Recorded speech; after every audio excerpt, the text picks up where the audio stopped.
Americans for Fair Taxation presents the Weekly Chairman's Report, written by Steve Hayes, president of Americans for Fair Taxation, and recorded by Bob Paxton, a volunteer with the Florida FAIRtax Educational Association. And now, this week's Chairman's Report. Hello, I'm Bob Paxton with the AFFT Chairman's Report for Friday, July 28, 2023. The income tax laws don't apply to the D.C. elite. In a July 12, 2023 press release, the House Ways and Means Committee listed several key points learned from interviews with IRS employees assigned to the Hunter Biden investigations. Here are some key findings in those transcripts. 1. IRS officials recommended that Hunter Biden be charged with tax crimes, including felonies, starting with tax year 2014. From 2014 to 2019, about $17.3 million flowed to Hunter Biden and his associates from Ukraine, Romania, and China, among other global entities. $8.3 million of that went to Hunter Biden specifically. During that period, Mr. Biden failed to pay well over $1 million in taxes he owed. Biden's alleged criminal activity includes attempts to evade or defeat taxes, fraud, and false statements, along with willful failures to file returns, supply information, or pay taxes. 2. Whistleblower testimony pointed to Hunter Biden's $8.3 million income that includes foreign payments in the form of a large diamond valued at $80,000 and a Porsche worth at least $142,000. A large part of the income came from Chinese entities. According to whistleblowers, here's the estimated breakdown of Hunter Biden's $8.3 million income. $100,000 of it was total transfers from CEFC China Energy. $664,000. That's the total transfer from State Energy HK from Rob Walker, who's a business associate of Hunter Biden. Again, $80,000 for a large diamond, $142,000 was the Porsche. $2.6 million, that was Burisma's total net payment to Devin Archer, a business associate of Hunter Biden. $1 million transfers from a Romanian company via Rob Walker. $2.3 million total transfers from Hudson West LLC. Those are net payments to James Biden. $325,000 capital contribution made into Bonhai Harvest for Hunter Biden, and $859,000 in W-2 payroll receipts. 3. In September 2019, President Biden said, quote, "I've never spoken to my son about his overseas business dealings," unquote. Yet, President Biden himself is implicated in messages between Hunter Biden and CEFC China Energy officials. Again, these messages provided by the whistleblowers.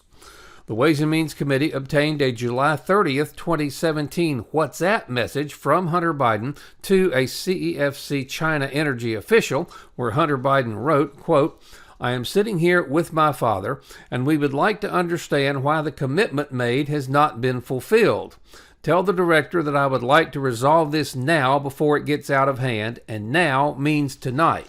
And Z, if I get a call or text from anyone involved in this other than you, Zhang, or the chairman, I will make certain that between the man sitting next to me and every person he knows and my ability to forever hold a grudge, that you will regret not following my direction. I'm sitting here waiting for the call with my father," end of quote. FBI officials prevented IRS investigators from accessing a laptop that held relevant documents to the investigation, including emails relevant at issue, with a reference to 10% held by Hunter for, quote, "the big guy." Investigators were discouraged from seeking a search warrant to follow up on the WhatsApp messaging and search a physical location, because the property in question they would be searching would be the guest house of former Vice President Biden. 4. Whistleblowers testified that investigations into Hunter Biden's clear tax issues were met with a delay, divulge, and deny campaign that ultimately shielded the president's son by allowing the statute of limitations to expire on several tax crimes for some of the most key years of violations, those when Joe Biden was the vice president of the United States.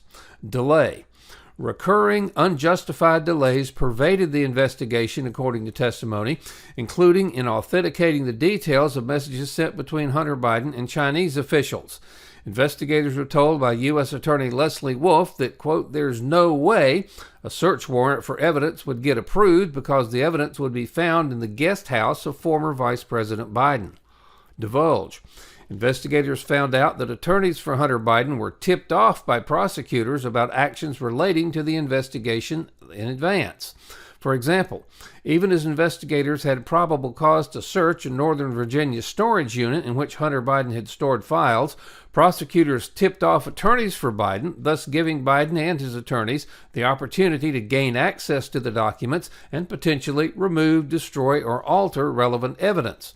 Additionally, prosecutors tipped off various interview subjects in advance of the day of the action, which resulted in investigators only being able to interview 1 out of 12 subjects they had sought to meet with that day. Deny. Prosecutors instructed investigators not to ask witnesses questions about Joe Biden or reference to the big guy. Whistleblowers also testified that U.S. Attorney for the District of Delaware, David Weiss, told them in a meeting on October 7, 2022, that he tried to bring charges in the District of Columbia around March 2022 and was denied. Weiss sought special counsel status from the Department of Justice in the spring of 2022 and was denied. Investigators later learned that Weiss sought to bring charges in the Central District of California and had that request denied in January of 2023. 5. IRS employees said they worked through the chain of command to raise concerns about this delay, divulge, and deny campaign, only to be met with hostility and retaliation, leading them to come to the Ways and Means Committee. Actions were taken to cut the IRS investigative team out of the process after they raised concerns up their chain of command. The whistleblowers and their entire team were removed from the investigation on May 15, 2023, after blowing the whistle to Congress. One whistleblower was not selected for a position where he was more qualified than the candidate who was selected. Limits and pauses have been placed on other, unrelated investigations that the whistleblowers were working on, hampering their investigators' ability to do their work or to meet performance objectives. 6. Attorney General Merrick Garland and the U.S. Attorney David Weiss are telling different stories about who's in charge of the investigation, and of course, only one of these stories can be true. In April of 2022, Garland testifies before the Senate that U.S. Attorney David Weiss is, quote, supervising the investigation and is in charge of that investigation. He also testifies that there will not be interference of any political or improper kind. In March of 2023, Garland again testifies before a Senate committee and is asked whether U.S. Attorney Weiss had authority to bring charges outside of Delaware without special counsel status. Garland replied, here's a quote, "The U.S. Attorney in Delaware has been advised that he has full authority to make these kinds of referrals that you're talking about or bring cases in other jurisdictions if he feels it's necessary, and I will assure that if he does, he will be able to do that. I have promised to ensure that he is able to carry out his investigation and that he is able to run it, and if needs to, bring it in another jurisdiction. He will have full authority to do that." On June 7, 2023, U.S. Attorney Weiss sends a letter to the House Judiciary Committee Chairman Jim Jordan claiming that he had full authority over the investigation and to bring charges in the case. On June 22, 2023, Ways and Means Committee releases a whistleblower testimony which showed that on October 7, 2022, U.S. Attorney Weiss told the prosecution team that he had referred charges to the U.S. Attorney in the District of Columbia and that the U.S. Attorney declined to bring those charges. U.S. Attorney Weiss also told the team that he, quote, is not the deciding person on whether charges are filed, unquote. So, either Attorney General Garland may have misled Congress on his interference in the investigation, or U.S. Attorney Weiss misled his own team of investigators to avoid bringing charges. In conclusion, this is only the latest instance where the corruption of the present income payroll tax system has been exposed. Now, just what do you think is going to happen to the income payroll tax system evasion rate, which the IRS admits exceeds $1 trillion a year? Here's a hint. It will skyrocket. Yep, D.C. loves the income tax. It's an ATM that never runs out of money for the politicians. The income payroll tax system is great for the D.C. elites, but it's an unmitigated disaster for the rest of us. Your senators and congressional representatives are supposed to be working in your best interests. Consequently, any of your elected representatives who don't support replacing the income payroll tax system and the IRS with a system that is fair to all should be voted out of office and replaced by someone who believes in working for the American people and not just for themselves. Fortunately, members of Congress don't have to look very far for a tax system that's vastly superior to the income tax by every conceivable measure. It's been right under their noses for over 20 years. It's H.R. 25, the FAIRtax. The FAIRtax was designed by a team of economists with no political agenda to push. Their only goal was to come up with the absolute best tax system they could that would fund the government at the same level as the income tax. They spent millions of dollars fine-tuning their creation to make sure it was the best it could possibly be. Still, it's inevitable that some politicians will try to justify opposing the entire FAIRtax bill because of some perceived flaw. Don't let them get away with doing that. Remember, the income tax that the FAIRtax replaces is far from flawless. If they believe that the FAIRtax bill needs to be amended, then propose the amendments.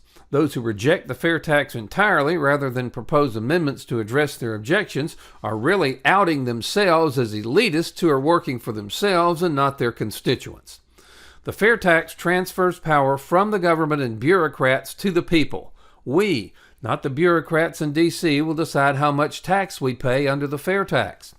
Now, Congress in D.C. know that there's a better alternative to the present system, and that better alternative is the FAIRtax. Now, instead of spending time and money doing endless hours of paperwork that don't create anything of value for yourself, your family, or the nation, why not eliminate the unnecessary waste? Isn't it time to end this ludicrous tax collection system and the IRS along with it? When the FAIRtax is enacted, there will be no need to fear being audited by the IRS or raided by armed IRS agents because there will be no more IRS. Now, there's going to be a vote on the FAIRtax in the House of Representatives. Speaker McCarthy and the other elites don't want it, but it was forced on them. So, now we've got the opportunity to force all members of the House to show where they stand. They can vote for the present income payroll tax system, or they can vote for the FAIRtax. They can support the corrupt income tax in the IRS, or vote to eliminate it. It can't be any simpler than that.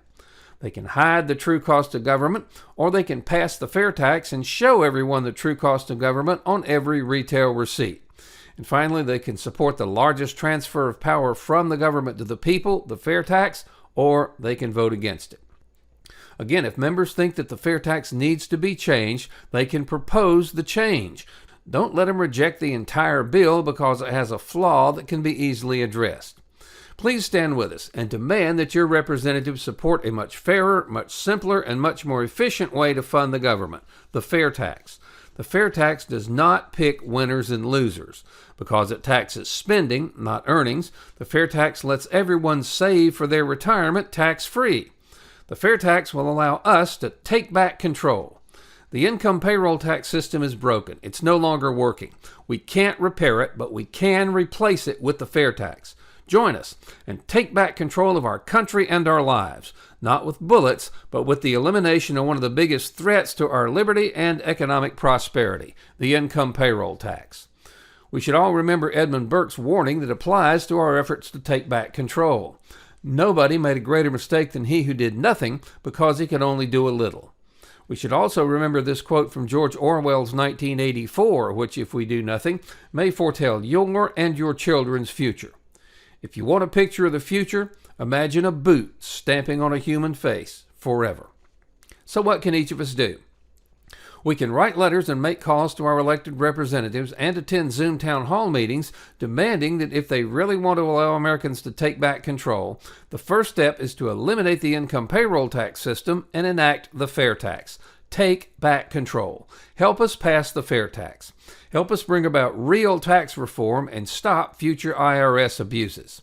By contributing, or actually investing, $10.40 a month, you help provide a financial base to AFFT. Now, if you can make larger contributions/investments, these will be used not for salaries, as we're all volunteers, but for the needed updates to our economic studies, which will be vital for all future years. Please go to FAIRtax.org now and invest in Americans for Fair Taxation. It's an investment in your and your family's future. This has been the Weekly Chairman's Report, written by Steve Hayes, President of Americans for Fair Taxation. Check back every week for news and information about the fair tax, and learn why the fair tax should replace our antiquated federal income tax system. If you'd like to receive a copy of the Chairman's Report in your inbox every week, sign up at FAIRtax.org